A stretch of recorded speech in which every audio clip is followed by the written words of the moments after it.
Do your hands hurt just thinking about cooking? Do simple tasks like chopping vegetables, lifting a pot, or even just stirring feels almost impossible?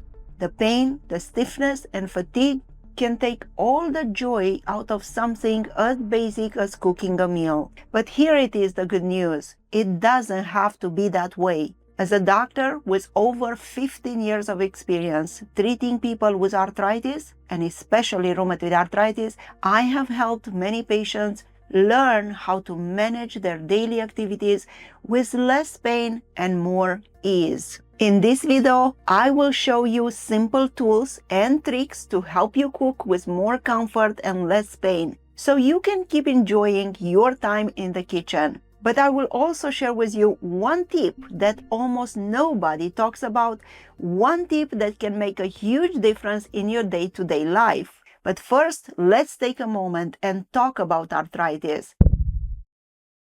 Most people know arthritis as a disease of the joints, and they are right. In the United States alone, about 60 million people live with some form of arthritis. But what many don't realize is that there are different types of arthritis, like osteoarthritis, psoriatic arthritis, or rheumatoid arthritis. And rheumatoid arthritis, or RA, is just one of the types of arthritis.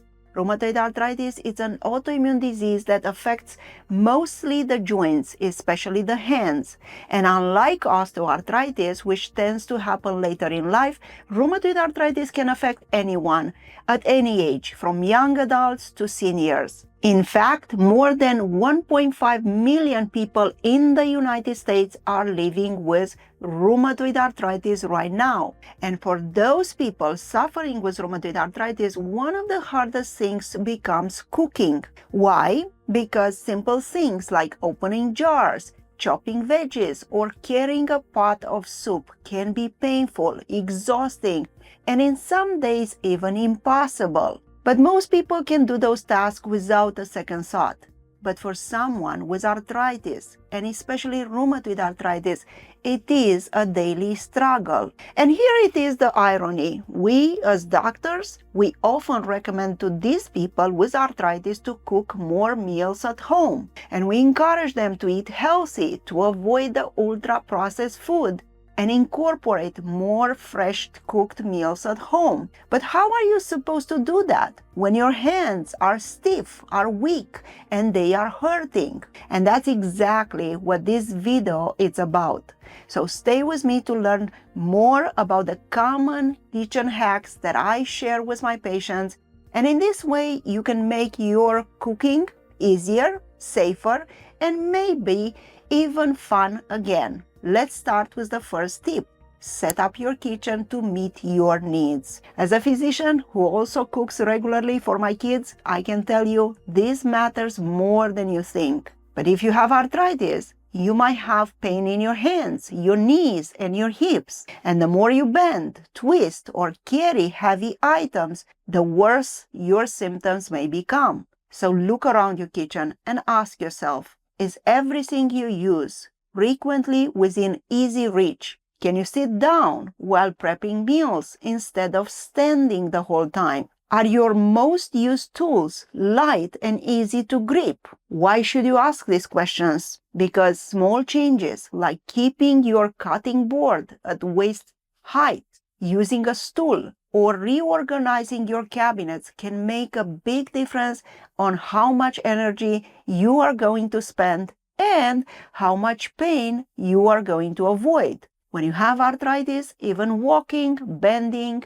or reaching can be painful. So if your most used tools are stored in hard-to-reach places, you are making things harder on yourself. So my advice is to store everyday items within easy reach, ideally at your waist level or counter level. Avoid placing heavy pots on low shelves or high cabinets. You shouldn't have to squat or stretch every time when you want to make a meal. And choose pots with two handles or lighter construction to reduce your wrist strain. Some of you might love the cast iron pans, but because it's so heavy.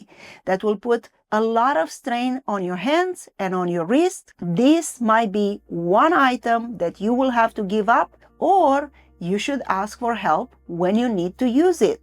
And maybe you can ask your spouse to place it on the stove or to remove it and clean it. Another advice is to use lightweight pots and pans. This also applies to lightweight plates, like the ones from melamine, or prep bowls, or other types of cookware. You can also use silicone pots or plastic storage containers. I also recommend to my patients to use pull-out drawers or lazy Susans to make it easier to see and grab what you need. And if you want to avoid putting too much pressure or stress on your hips or on your knees, you could invest in a stool with wheels or a high chair to sit while you're doing all the prep. Next, cooking involves many hand-intensive steps, such as chopping or stirring or opening a jar. So the right tools are essential. So let me introduce you to the tools that help you to save your joints. First, if you want to make chopping effortless, you should use a knife that has a big, soft handle designed for cutting with your body instead of twisting your wrist. Instead of a traditional knife, you can also try a rocker knife to chop veggies or herbs in one smooth motion. But instead of chopping with your hands, you can also consider a manual or an electric food chopper. And then to open jars, you can also use an electric jar opener like this one. If you need to shake a bottle or a sauce bottle and your wrists are hurting, then instead of shaking it, just roll it. Simply use your forearm and your body weight rather than your hands. And then let's talk about stirring. Stirring in a pot becomes easier if you use a wide handle, comfy grip spatula. But if you don't have one, wrap any handle with this inexpensive squishy foam for extra comfort. If you need to bake and you need to whisk, then swap the traditional whisk for a lightweight handheld electric mixer with a thick handle. Now the next tip to use in your kitchen is cooking smart.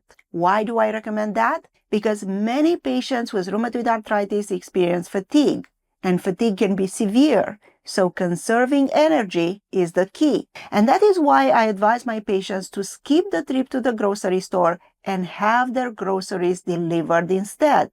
Plus, if shopping and cooking on the same day feels overwhelming, then plan to shop one day and cook the next one. In this way, you will regain some of the energy and it will reduce the joint strain. And then try using your grocery store services to make your life easier on your joints and save energy. For example, go for pre-cut fresh or frozen vegetables. Ask the butcher to cut the meat or remove the fish bones for you. And in some days when you don't need, like you want to cook, just buy some ready-to-eat roasted chicken. Instead of standing at the stove for a long time, use a slow cooker or an Instapot.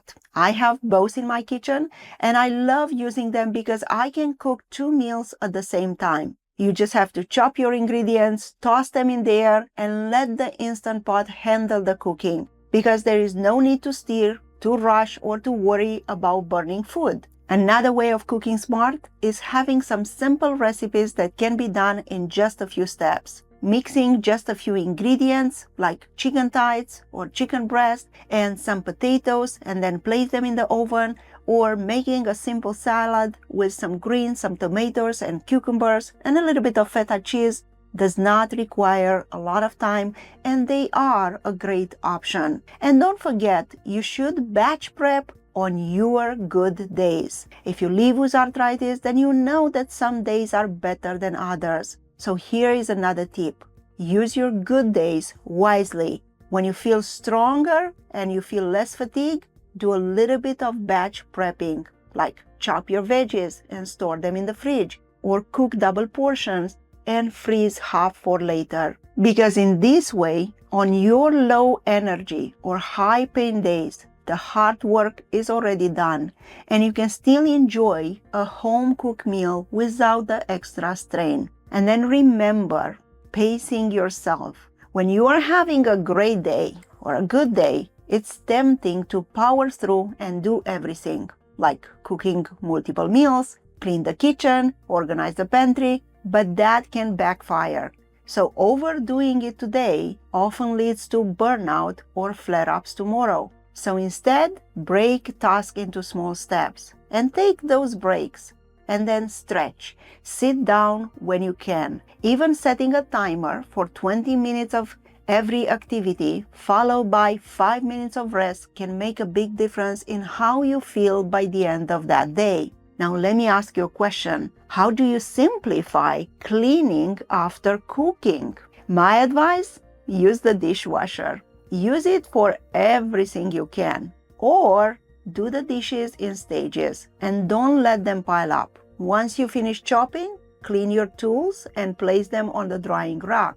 You can also prepare ahead of the time for less mess by placing liners in your slow cooker, or aluminum foil on a roasting pan, or by placing parchment paper on your cookie sheets. Now let me warn you about the common mistake that people with arthritis make. They forget about the fact that their hands might not be so strong, and when they try to remove a large pot with warm or hot water from the stove, they are at high risk of dropping that and burning themselves. So please be careful and avoid that. The best way is to remove whatever you are cooking, pasta or something else, from that water using a spaghetti server or a slotted spoon. And don't be ashamed to ask for help. You don't have to cook alone. If arthritis or rheumatoid arthritis flares up, invite a friend or a family member to help you with dinner or with grocery runs. An extra pair of hands makes things much easier, and it can also be a fun way to bond with your loved ones. Plus, it's less stress on you. And now I want to hear from you. What is your favorite kitchen trick for cooking with rheumatoid arthritis or with arthritis in general? What are those hacks that are working for you? Or what are your tips that you can share with others? And drop them in the comments below and help a fellow with rheumatoid arthritis make their kitchen a happier place. And if you want to learn more, I share even more tips in my book, Thriving with Rheumatoid Arthritis, which is now available on Amazon.com. I hope that will inspire you or someone that you care about live a fuller life. And now, as I promised, here it is, one trick that almost no one thinks about or talks about that will make a huge difference for people with hands arthritis. Use paraffin wax bath before cooking or before doing chores. Warming up your hands in paraffin wax for 10 to 15 minutes will soften the stiff joints, will increase the blood flow, will improve the grip strength, even temporarily, just enough to make that cooking or stirring or opening jars a lot easier. I like to say that it's like giving your joints a warm-up just before a workout. I hope to hear from you that you use this tip and it was helpful for you. And now that you know these doctor-approved tricks for cooking with arthritis and rheumatoid arthritis, there are a few other natural ways to treat hand pain from rheumatoid arthritis. And these tricks will help you live with less pain, and you can find everything about them in this next video.